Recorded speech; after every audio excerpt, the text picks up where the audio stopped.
can we speak about the next project in Madrid? Sure.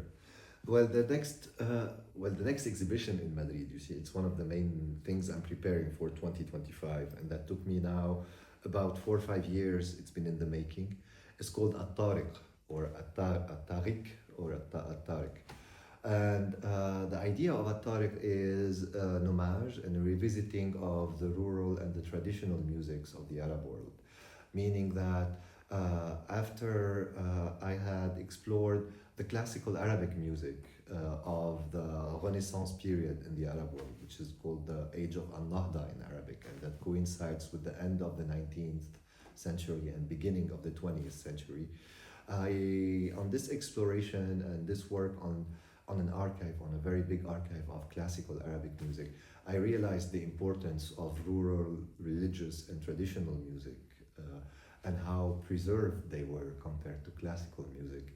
And it was a first encounter back in 2011 that remained in my mind. And with the invitation of TBA 21 to do this exhibition in Madrid at the Thyssen Museum, I thought it was the moment to get back to the subject and to look into these traditions and this music. And it came also from a love and affection I had for it. You see, I had been listening to it. Whenever I travel to places, I go to CD shops or I go to music shops and I look for these records that sometimes are pirate records or sometimes are just CDs without a cover or a name that bus drivers buy or like people put in their taxis, that is not produced by a label or that doesn't have a market somehow, but that ends up in the music shop on a shelf. But in what country?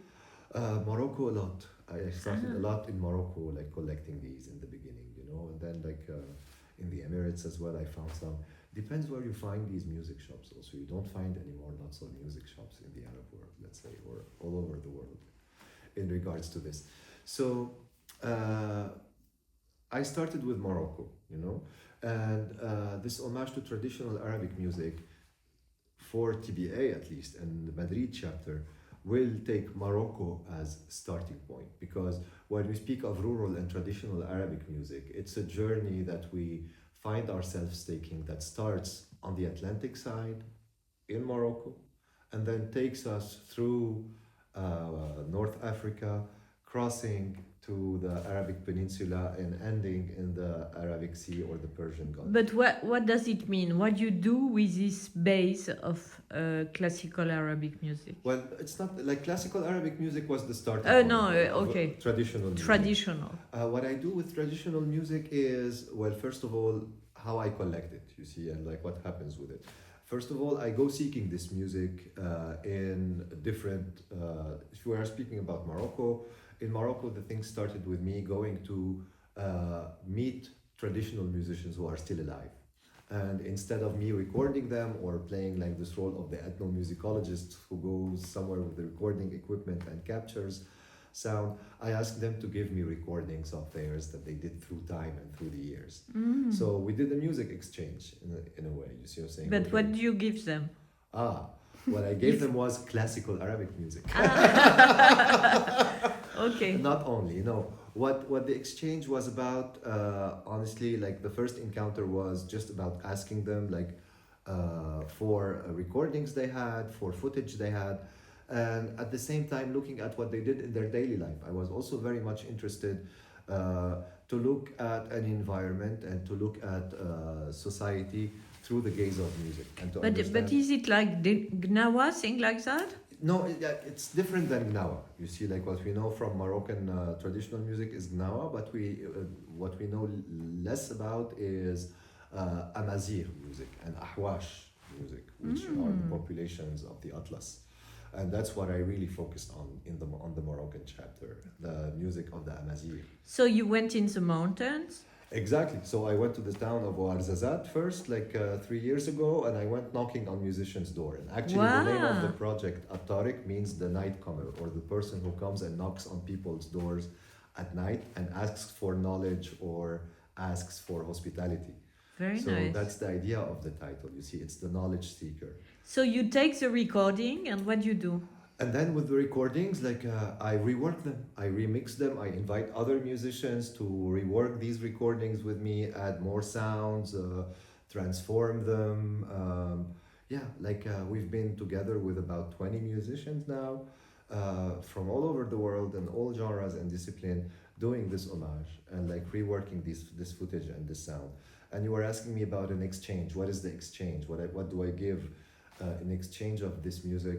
Is for me like this is the starting point of cooperation process I have with musicians, where I see from the music what they make a living out of. You see, in parallel to music, because you can imagine like musicians in these parts of the world are not full-time musicians. You see, they have a daily job, they have daily responsibilities, and therefore some are instrument makers, some are pottery makers, some are bead makers, some are jewelry makers. You see, like some are plumbers.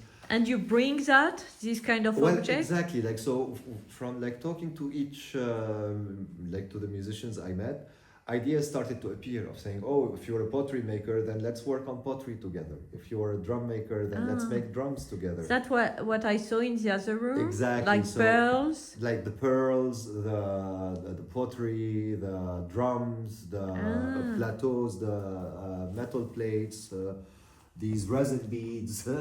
All this was produced with the communities of musicians and the people from the towns and the cities I was passing by. Do you believe in a kind of force of the objects? Force of the object? Well, or memory of the object? Well, these objects have a memory for some, but like they hold a lot. Like yes, like let's take this pottery for example. If we are to talk of the memory of an object, you see, like a pottery like this one is made like in the like really at the encounter between the Atlas Mountain and the Sahara. Okay, it's in a place called Zagura where they make these, and Zagura is a very dry place where the sun is very strong, where there is drought and very scarce water, and where the ways of working with pottery are very primary. There is no electricity, like the oven is... No electricity? No, the oven is made out of stones and bricks. What they burn are like the few, 2-3 kinds of trees that they find around, and they like go sometimes kilometers to find the water and mix the soil to make the pottery. So this pottery has a specific force. It has the force of all these elements, meaning that it is white from this very strong heat when you burn it in the oven. It is porous, meaning that it doesn't retain water that well. It spills water through it and water leaks, but meaning also that when you put water into it, it produces a very special sound. Just you can hear it drinking water and like breathing out air. You see, so yes, in that sense, I believe in the force of objects. You see, this pottery is really born out of its environment and out of its nature. You see, and like I have. And so you make an assemblage with other objects? Exactly. So what is happening with this is an assemblage of sound structures, of different materials and elements that are thought and conceived to play the composition and the sound piece I have been telling you about, that I have been composing with all these musicians. So what we have here as hanging structures and suspended elements are kinds of speakers, or are kinds of sound processors actually, that transform the sounds, that replay the sounds, but in regards to the materiality of the objects, in regards to their acoustic properties and the things they're made out of. But if we go back to the force of objects and speak of things, you see the skin is also like born of its nature. You see, it has its own force and its own memory. You see, like a skin like this is very much affected by the climatic conditions. You see the temperature, the humidity, the dryness of the place it is in, you see. And therefore... It's the skin of what? This is the skin of a cow, you see. Was it your best friend? The cow, my best friend. This is the skin of a sheep. You see, there are skins of goats, there are skins of chevreuil, like... I don't know. And the nets there? And these are fishing nets. This is so beautiful. Yeah, and these are fishing nets, but these also like kind of refer to this like 500 million year old reality of the Atlas being an ocean, you see, and being like an ocean that has dried and left a desert. So you have these rusty metallic fishing cages that I got, but that are no longer used for water purposes, but more to house sound in them. There will be like in these, how to say, sound gear. You see amplifiers and cables and things Really? will be in this for it to amplify the structure above it. No, but in the Atlas, what do they use it for? No, this is not like this. I thought it was from the Atlas. This is actually where I don't know where it's from. Like it's from my collection of objects. Actually, I don't even know where it's. Like I collect these things on my travels and journey. Maybe this is from the Japan. No. I think it's maybe from the north of Morocco, you know, or like from a place like this. But it's extremely beautiful. It makes me think about Rutazawa work. And so you create forms and you create sounds. I create forms that are there to encapsulate and entrap sound. Yes. And the forms and the shapes and the associations like follow sound logics. You see, so it's all materials that are thought for sound propagation, for sound amplification, for sound transmission, but based on the properties of the materials. So the exhibition is Madrid is conceived to create sound, but when you are not here, there's no sound. No, like the exhibition in Madrid is conceived as a listening space that plays this 1 hour and a half long composition. And it is a space that is a little bit like the one we are sitting in. So a form of salon that revisits the Arabic music salon or the Arabic salon shortly. With these seats that you usually have around corners of a space. You see what we call the majlis in Arabic. Exactly, majlis. Exactly. I was when you thinking go to about these it. spaces, you have always these pillows and things put like in a rectangular way around the space.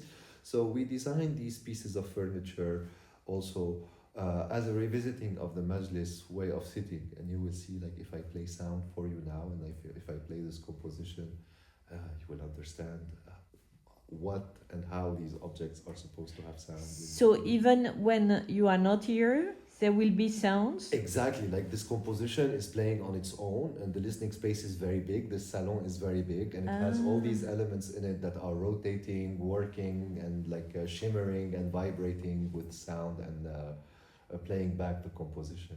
Would you like to listen to a section? Please. So it's recorded?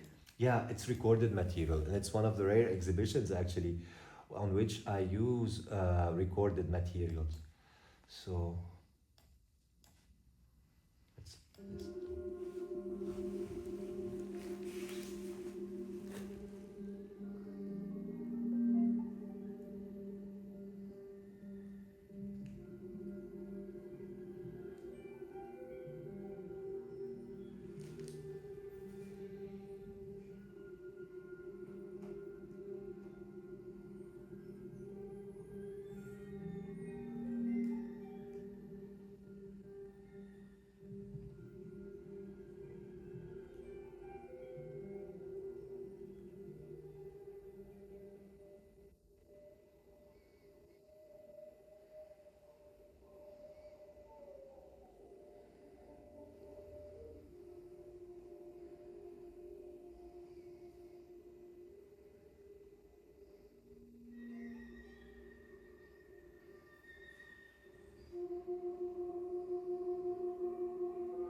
Mm-hmm.